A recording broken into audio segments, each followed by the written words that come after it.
Guys, look at this. Let's make another century egg recipe today. Century egg with pork congee. Let's start.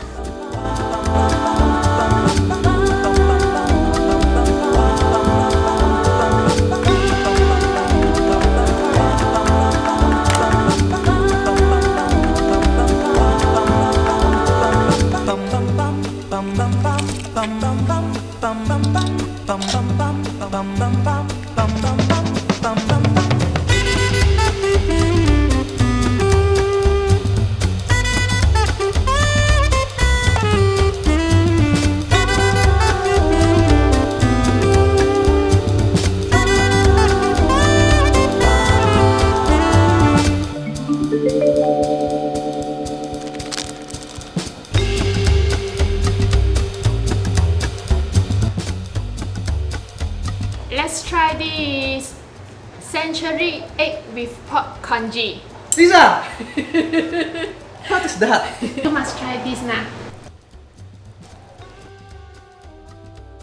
Stefana!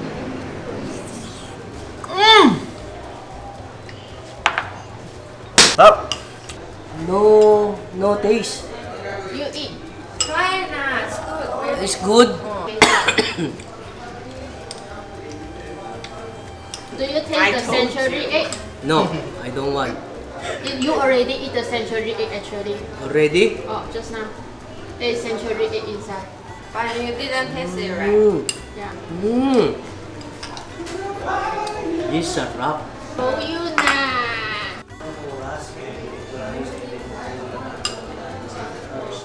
Coffee or luga better?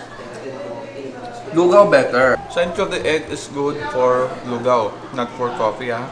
It's good! Approve! Guys, one century egg some more.